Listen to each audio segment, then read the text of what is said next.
Gerald and Princess, welcome to Morning News today. Thank you so much for coming into studio. Thank you for having us. It's an absolute pleasure. This spread looks amazing, by the way. I'll go into that just in a short while. Gerald, tell me about why you started the festival. Tell about the cuisine tours. Why do that? Yes, well, it's interesting that you call it a festival because it is actually quite festive. It's not in a specific, time. It's something that we do throughout the year, actually.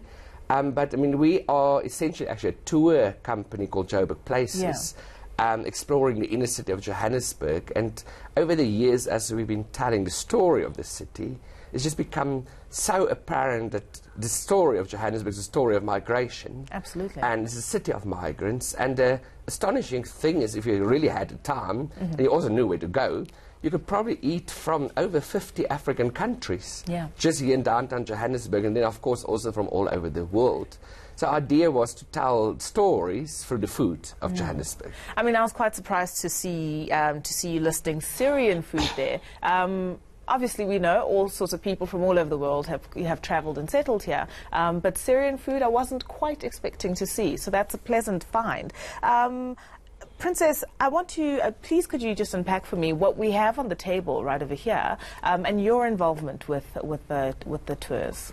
Awesome. My involvement is actually the fun part because I get to go eat and ask the matriarchs of all these different cuisines about what makes their cuisine special and the specific dish special. So I'm going to start over there. My favorite dish, it's the sadza with chamolia and tomato shiva. I call that the African gold because influential people all over the world, especially Africa, were raised on this. You have a grandmother feeding a family of 8 to 12, but if you have African greens, in South Africa we call it morojo. In Zimbabwe they use chimoya. You can feed a family for days without missing it, and it's something that I found very important to put on this menu.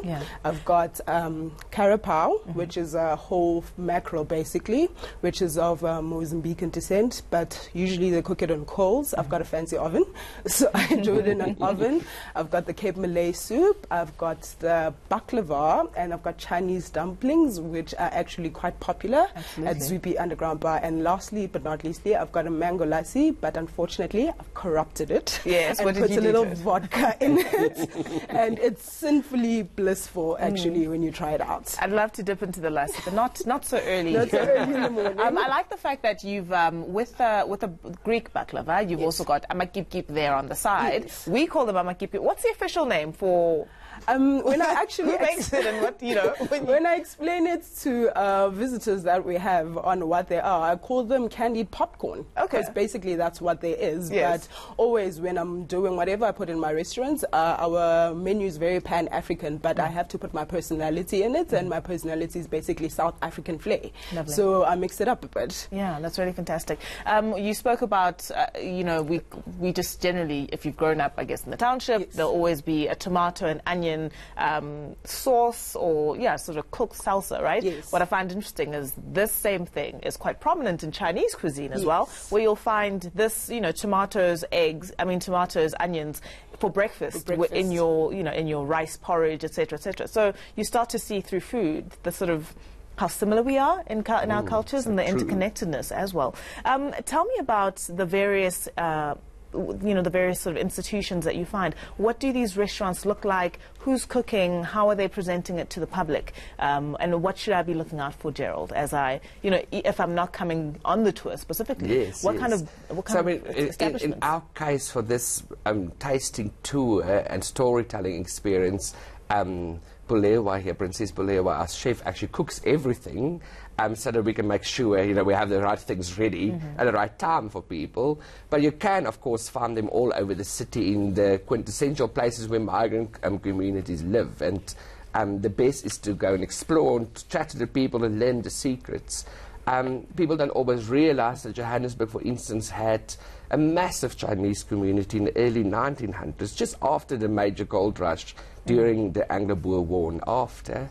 And the western side of town, Commissioner Street, where the police station is, still today is actually known as First Chinatown. If you know where to look, you'll find really good Chinese restaurants and supermarkets. I mean, there's the famous supermarkets on the corner of Miriam Makeba and Commissioner. Of course, I can never pronounce the name. But the lady who actually owns that shop is over 100 years old and knows the entire history of Johannesburg's, migrant Chinese community, for instance. Yeah, and then maybe my favorite dish there would be the carapau, which is Mozambican, of course with a Portuguese influence. Absolutely. And then again, if you know where to look in Johannesburg, you'll find Mozambican and Portuguese food all over the city. I'm not talking about the famous takeaway that we all know. Yeah. I'm talking about the quintessential food you'll find in Rosettenville, in Troyville, and as far as Alexandra Township, you'll find very good carapau, actually. Yeah, that's lovely. Your favorite story that you tell on this tour, what gem do you sort of bring out for your visitors that surprises them? That's such a difficult question. I'm allowed to answer two. Yes, go ahead. How do you choose? I think the lassi, the mango lassi, which is fresh mango juice, mixed with a little bit of sugarcane juice and yogurt, actually, reminds me of my favorite places in the city. Yes. And those would be Fordsburg, which is quintessential Indian and our Pakistani community, which is a Muslim community mostly. Yes. But then on the other side of town, you get what we call Little Addis, the Ethiopian quarter, with its fantastic coffee shops and barber shops and Ethiopian restaurants, etc. And all from India through to the Horn of Africa and those countries you find lassi. And people don't really know it in Joburg generally, but yet you can have lassi, mango, and or avo in such incredible places that will make you feel like you've traveled to another country.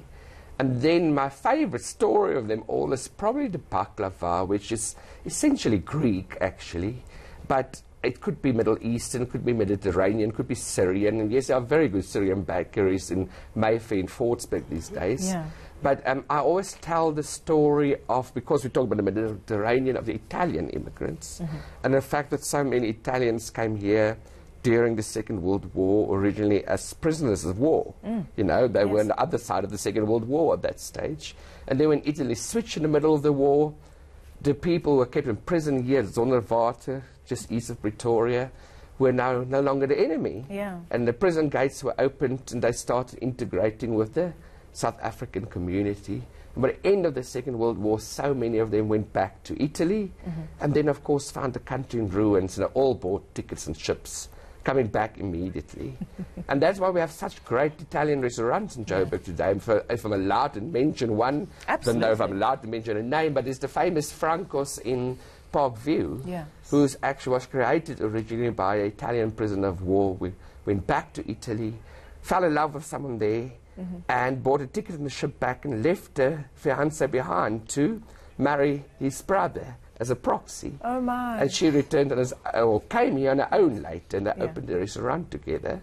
So, wonderful migrant stories in the city, and it is a city that really accommodates anyone. Yeah, absolutely. Thank you so much for those interesting insights, and I think the tours would be just an amazing experience, first of all, and just some insight into, I guess, forgotten or unknown histories. Princess Bulelwa, thank you so much for your time as well, and these look absolutely delicious. We'll definitely have to make a date to sample some of your wares. Definitely. And time now to check in with the Weather Centre.